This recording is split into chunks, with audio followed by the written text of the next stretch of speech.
Hi friends, welcome back to our channel capturing wings.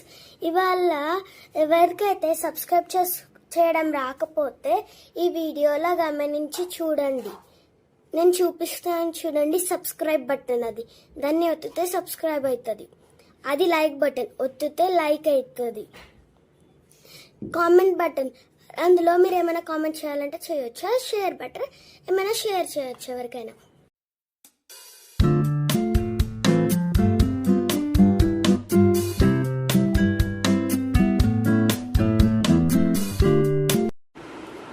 చూడండి, మనము శిఖరేశ్వర ఆలయంకి అయితే వచ్చేసాము.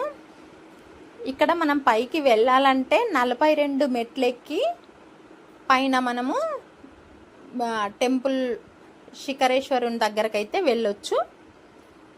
ఇక్కడ శిఖరేశ్వర ఆలయం గురించి ఒక జానపద కథ ఉంది. రావణుడిని సంహరించిన తర్వాత శ్రీరాముడు రామేశ్వరంలో ఒక లింగాన్ని ప్రతిష్ఠించాడంట. ఆ తర్వాత బ్రహ్మహత్యా దోషం యొక్క భారంతో అతను సేవించబడ్డాడు. నారదుని సలహాను అనుసరించి శ్రీరాముడు తన అపరాధాన్ని తొలగించుకోవడానికి శ్రీశైలానికి వస్తాడు. పరమశివుడు కుమారస్వామితో సహా త్రిపురాంత క్షేత్ర ప్రాంతానికి తరచూ వస్తూ ఉండేవాడట. మల్లికార్జున రూపంలో ఉన్న శివుడు శ్రీరాముని రాకను విన్నప్పుడు శ్రీశైలం కొండల్లో ఉన్న ఒక నీటి గుహతో పాటు ఒక గుహలో ఉండాలని నిర్ణయించుకున్నాడు. ఈ ప్రదేశంలో శాంతి మల్లికార్జున స్వామిని సేవించింది శ్రీరాముడు. స్వామి కొలువైన ఉన్న ఎత్తైన కొండకు చేరుకున్నాడు. శ్రీరాముడు స్వామివారి ఆశీస్సులు తీసుకునే సమయానికి ఆ స్వామి శివలింగంగా మారిపోయాడు. లింగం శ్రీశైలం కొండల్లో కలిసిపోయింది. ఈ లింగాన్ని ఇప్పుడు మల్లికార్జున స్వామి లింగంగా పిలుస్తున్నారు. శ్రీరాముడు ఎక్కిన కొండ శిఖరేశ్వరం. ఇది జానపదం అయితే శ్రీరాముడు సీతా లక్ష్మణ సమేతంగా శ్రీశైలాన్ని దర్శించాడంట. సహస్రలింగాన్ని ప్రతిష్ఠించడమే కాకుండా స్వయంగా సమర్పించి శ్రీశైలంలో ప్రదక్షిణ ఎలా చేయాలో చూపించాడు. వాస్తవం, ఈ ప్రదక్షిణ అనే శ్రీరామ ప్రదక్షిణ అని అంటారు. అంటే ఈ రాముడు చూపించిన ప్రదక్షిణని శ్రీరామ ప్రదక్షిణ అని అంటారంట. శిఖరేశ్వర ఆలయం ముందు భాగంలో వీరభద్రుడు దర్శనమిస్తాడు. అదేవిధంగా లక్ష్మి అండ్ గణపతి ముందు వైపున ఉన్న హాలు ముందు చూడొచ్చు. ఆలయం వెనుక భాగంలో పాత మెట్లు, దారికి సమీపంలో పురాతన వీరభద్ర విగ్రహం శిథిలావస్థలో ఉంది. ఆలయం ముందు భాగంలో 300 చదరపు అడుగుల గుండం ఉంది. గుండంలోని నీటిలో స్నానం చేస్తే ఐశ్వర్యం లభిస్తుందని నమ్ముతారంట.